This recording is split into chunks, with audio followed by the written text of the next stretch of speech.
Jason, I asked Kane this question, but I'd love to get your response to on a more of an immediacy thing. I mean, from bowl announcement to bowl game, less than 2 weeks. It's so different from the month or more that we oftentimes have. As you guys get back to practice this week, do you kind of sense more of a sense of urgency among everyone, coaches and players alike, especially now that you got the guys back out there?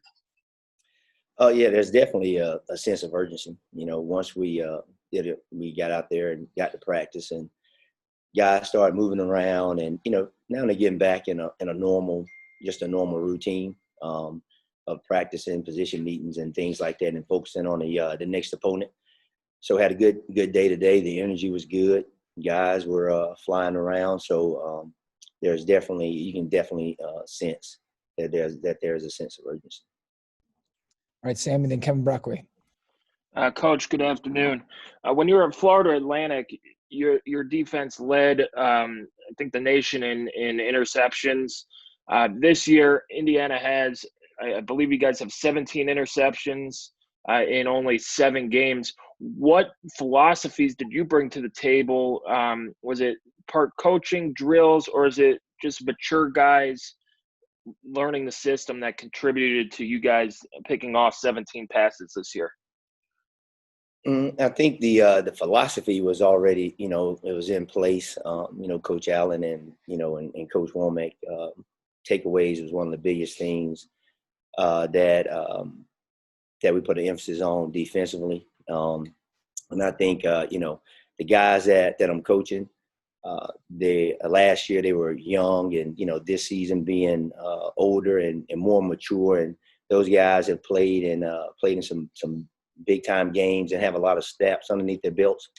I think it's just they just understand the importance of creating takeaways, and we stress it. We stress it in practice. The ball's in the air. We stress going up and attacking it. If you drop a ball or drop a pass in practice, you have a chance to get an interception and you drop it. There's a penalty, and things like that, or sort of like a punishment or a reminder. Because the interceptions are precious.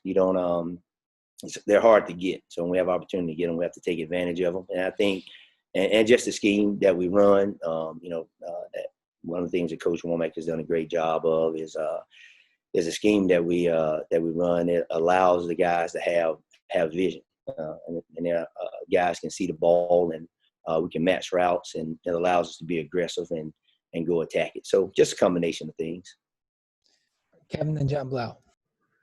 Hey, Coach, what was it like working for Lane Kiffin last year, and how kind of ironic is it that you're going to get to see him again in the game this season on an opposing sideline?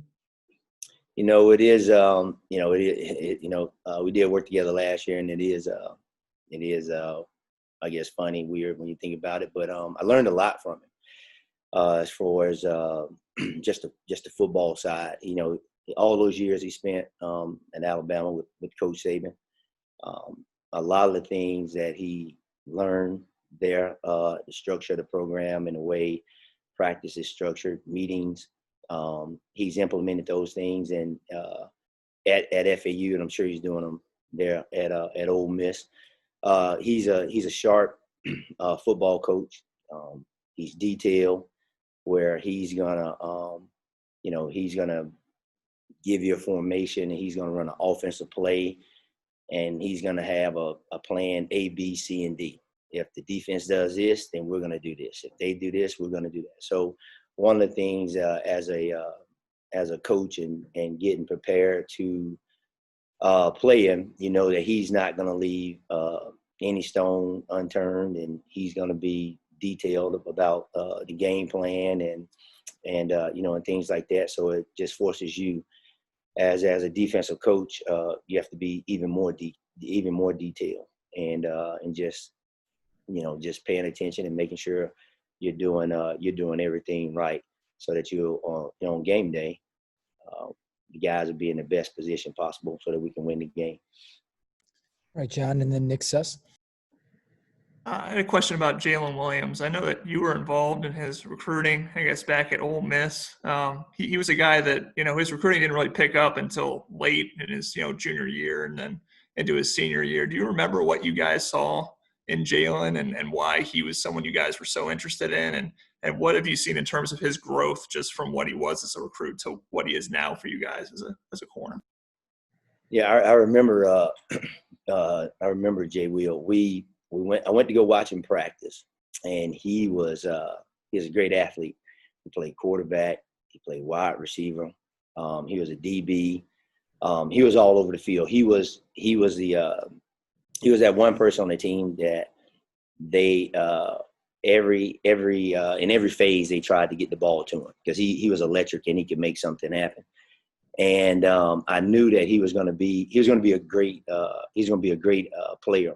And once he got to college, he was committed to us there at Ole Miss, and then we had a staff change. My defense coordinator at the time decided to retire, and he was close. He wanted to go ahead and make a decision, and we didn't know who the next coordinator was going to be and things like that. So he decided to go ahead and come to Indiana and things like that. And I'm glad that he did, because now he's part of our team, and he's everything I thought he was going to be. I knew he was going to be a great player. You just saw it in high school, and he loved to compete. He had ball skills, and I think that's what you see now. All right, Nick Suss from the Clarion Ledger. Jason, just with your connections to Ole Miss, have you heard from any of your former players this week who are still on the roster, just to kind of reach out and kind of bigger picture, what did you take away from your time in Oxford? No, I haven't heard from any of the guys that I've coached that's still there. I'm sure I'll see them before and after the game and get a chance to say hello to them. But just I know just being there at Ole Miss, I know the team. It's a team full of great athletes. They love to play the game. They're going to play hard. When we line up and play on January the 2nd, they're going to give it 110%. We're going to get everything that they have. And so it's a team full of competitors. And so we're just excited about it, and we know it's going to be a good football game, and we're going to have to play extremely well, in order to come away with to get the victory. All right, Paul Gable.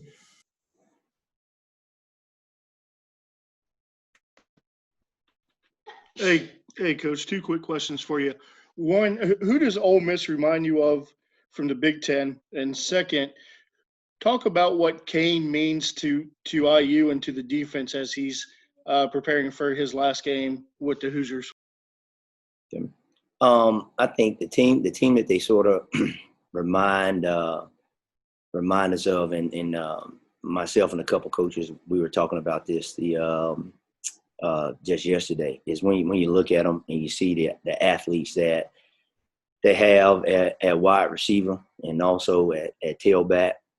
A little bit like Maryland. When we watched Maryland on film, they had 3 or 4 wide receivers that we thought were really good. Had a quarterback that could throw it, and also he was athletic and he could run around, and had a good tailback. And so that's sort of who they remind me of, just with all the different skill guys that they have all over the field and the way they try to get the ball to different guys. And it forces you to defend the entire field. You have to be sound against the run, and also have to be sound against the pass in order to because they have enough athletes where if we make a mistake, a guy catches a pass, or if we miss a tackle, athletically, and they're fast enough where they can take the ball to the house. They can score, flip the field.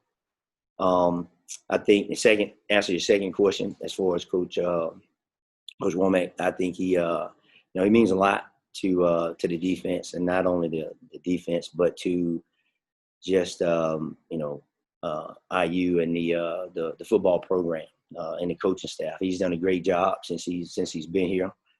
Came in and he's implemented certain things within the defense, and the guys have bought in, and just from day one, recruiting well and going out and finding the right guys to run this type of defense.